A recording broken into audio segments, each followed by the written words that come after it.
자, 여러분 반갑습니다. 오늘 렌트북 네 번째 시간 십자가의 이미지에 대해서 함께 살펴보겠습니다.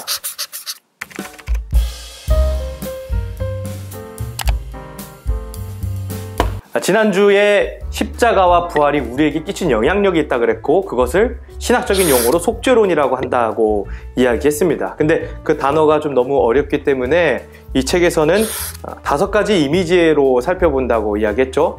그 중에 오늘은 우리가 3가지의 이미지에 대해서만 좀 먼저 살펴보겠습니다. 그 첫 번째 이미지는 전쟁터입니다. 흔히 이제 부활을 우리가 승리라고 이야기를 합니다. 그런데 이 승리는 도대체 어떤 승리일까요? 요즘에 이제 전 세계가 전쟁을 주목하고 있습니다.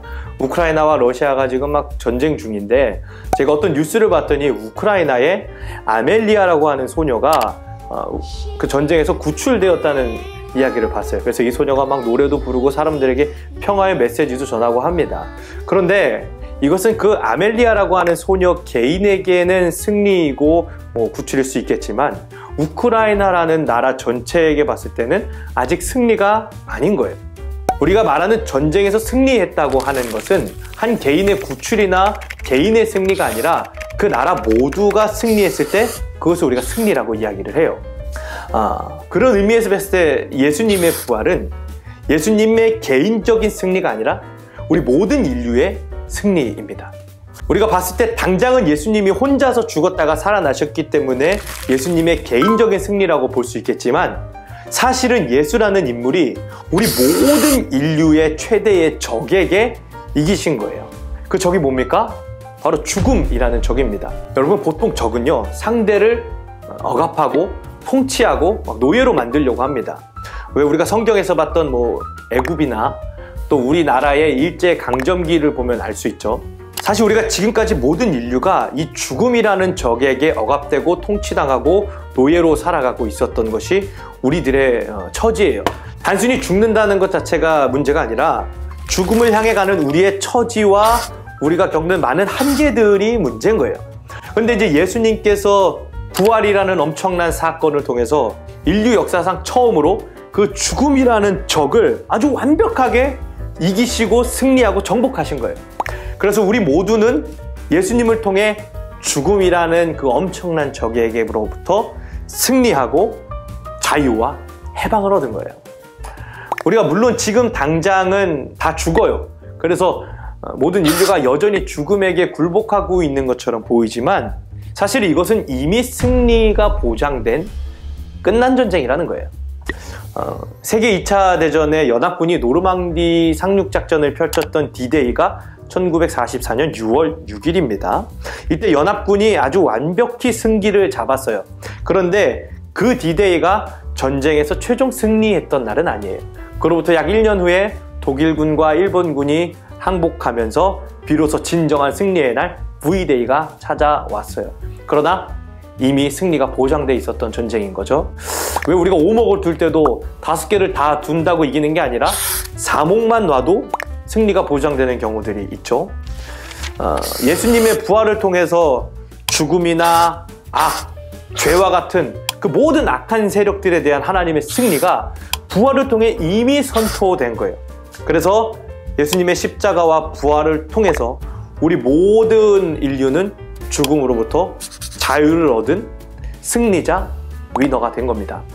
이것이 십자가와 부활이 우리에게 미친 첫 번째 영향력입니다. 자, 두 번째 이미지는 법정인데요. 이 내용이 조금 어려워요. 그러니까 여러분 좀 집중하고 잘 따라오셔야 됩니다. 우리가 이 법정에 대한 이미지를 알 때 기본적으로 생각해야 되는 건 우리의 처지예요. 우리의 처지는 일단 우리 모두가 다 처형 대상이라는 사실입니다. 하나님은요, 굉장히 합법적인 분이세요. 그러니까 불법을 저지르는 분이 아니시라는 거예요. 그런데 우리가 법정에 선다는 것은 그 사람에게 불법적인 죄가 있다는 의미인 거거든요. 그럼 여러분, 도대체 우리는 무슨 죄를 저질렀기에 법정에 서야만 했을까요? 예를 하나 들어볼게요. 우리가 이제 무단횡단을 하다가 적발됐습니다. 언뜻 생각하면 이거는 나 개인의 잘못인 것처럼 보이지만, 이걸 조금 더 깊이 그리고 넓게 보면 이것은 나 개인의 잘못이 아니라 사회 전체에 대한 범죄가 되는 거예요. 왜냐면 이 무단횡단이라는 것은 우리 사회 전체의 유익을 위해서 모두가 지켜야 할 법인 건데, 이걸 내가 어김으로 인해서 우리 사회 전체의 어떤 시스템이나 도덕 체계가 무너진 거거든요. 우리가 개인적으로 저지르는 죄들은 우리 개인적인 죄인 것처럼 느껴지지만, 크게 보면 하나님이 세우신 하나님 나라의 질서나 하나님의 시스템을 깨트리는 의미를 가진 거예요. 그래서 우리의 죄는 일종의 국가 내란죄 같은 성격을 지니고 있는 겁니다. 하나님의 나라의 질서를 깨트리는 그런 죄인 거죠. 그래서 죄는 굉장히 사적인 것처럼 보이지만 사실은 굉장히 공적인 거예요.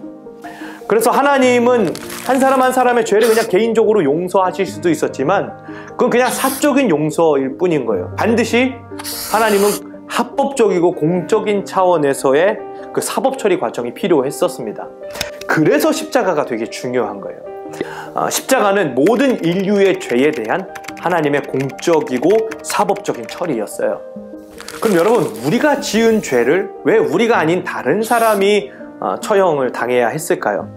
일단 여기에는 재판관이신 하나님, 판사의 허락이 필요했습니다. 하나님이 그렇게 할 수 있도록 허락해 주셔야만 가능한 거예요. 하나님이 의로운 판사로서 나의 벌을 내 대신 누군가가 받도록 허락을 해 주셨기 때문에 이게 가능한 겁니다. 그렇다면 그 처벌을 왜 하나님의 아들인 예수가 받아야만 했을까요? 그건 우리들 중에 단 한 사람도, 누구도 죄가 없는 깨끗한 사람이 없었기 때문이에요. 그러니까 누군가가 우리를 대신하려면 그 사람은 죄가 없어야 돼요. 그러니까 처벌받을 만한 거리낌이 하나도 없는 사람이어야만 합니다. 왜 우리가 보증을 서더라도 신용이 낮은 사람은 보증을 받아주지 않잖아요. 그러니까 하나님 앞에서 우리 모든 사람들은 다 죄인들, 저신용자들, 신용불량자들이었던 거예요. 근데 완전히 신용이 높은, 죄가 하나도 없으신 하나님의 아들 예수가 아니면 이 공적인 사법 처리를 감당할 사람이 없었던 거예요. 그래서 예수가 우리를 대신해서 사법적인 처리, 처형을 받으셨고, 그 덕에 우리는 하나님과 다시 합법적인 관계가 시작된 겁니다. 그 합법적인 관계를 신학적인 용어로는 칭의라고 부릅니다. 이 칭의는요, 우리가 앞에서 말했던 우리의 처지가 완전히 뒤바뀐 거예요. 칭의는요, 이건 법적인 용어인데, 판사가 어떤 죄인에게 죄가 없다, 당신은 의롭다라고 칭해주는 것, 판단해주는 것을 이야기하는 겁니다. 근데 이 칭의가 굉장히 복잡한 개념인데, 그냥 아주 간단하게만 이야기하자면 올바르게 함이라는 의미예요. 올바르게 한다. 우리와 하나님과의 원래 그 올바른 관계로 돌아가서 우리가 하나님을 믿고 신뢰하며 사는 삶이, 그 올바른 삶이 바로 칭의예요. 하나님과의 올바른 관계.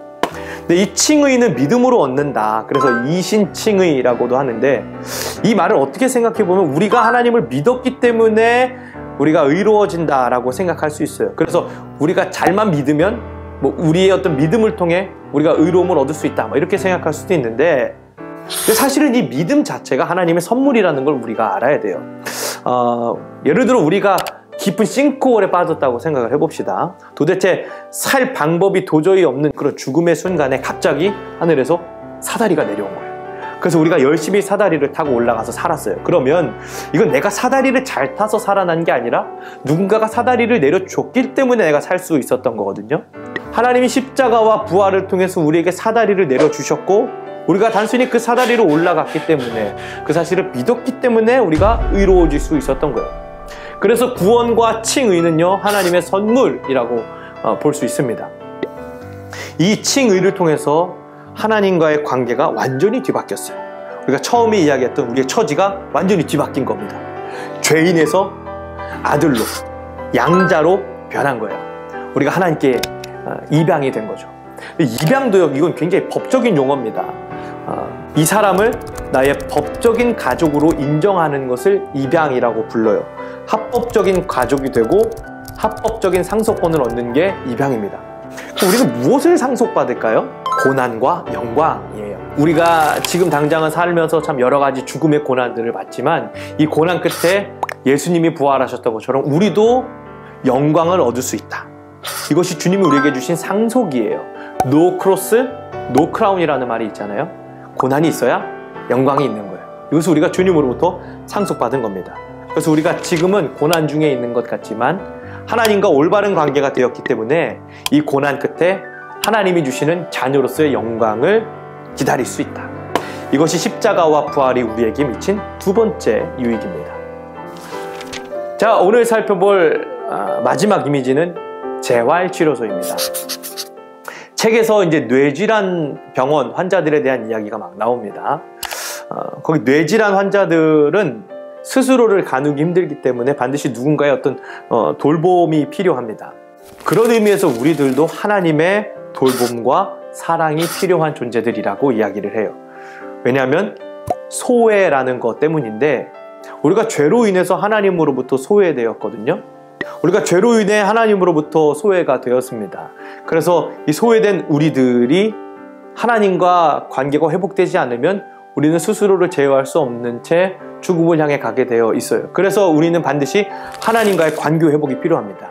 이 회복을 위해 필요한 것이 화해와 용서입니다. 하나님과 화해해야 합니다. 근데 화해를 위해서는요, 용서가 필요해요. 여러분, 이 용서는 가해자로 인한 피해자의 고통이 반드시 뒤따라요. 피해자 입장으로서 저 가해자를 용서하려면 나름의 많은 고통이 필요합니다. 하나님이 우리를 용서하시려면 하나님의 고통이 따르지만, 하나님이 우리에게 피해당한 그 모든 고통을 다 감내하시면서 우리를 용서하시고 화해하시려는 손길을 내밀어 주신 거예요. 왜일까요? 우리가 돌봄이 필요하기 때문이에요. 하나님이 보시기에 우리 한 사람 한 사람은 스스로를 제어할 수 없는 그런 환자와 같은 상황이기 때문에 우리를 돌보주시기 위해서, 우리가 하나님 없이 살 수 없기 때문에, 그래서 하나님 앞에 있는 우리를 하나님이 용서하시고 고통스러우시더라도 감내하시고 화해의 손길을 내미신 게, 그게 십자가와 부활이에요. 그래서 우리의 영혼이 하나님의 그 돌보심을 통해 재활하게 되는 겁니다. 이것이 십자가와 부활을 통해 우리가 얻을 수 있는 세 번째 유익입니다. 나머지 두 개가 굉장히 궁금하죠. 우리 이 내용들은 다음 주에 계속해서 이어 살펴보겠습니다.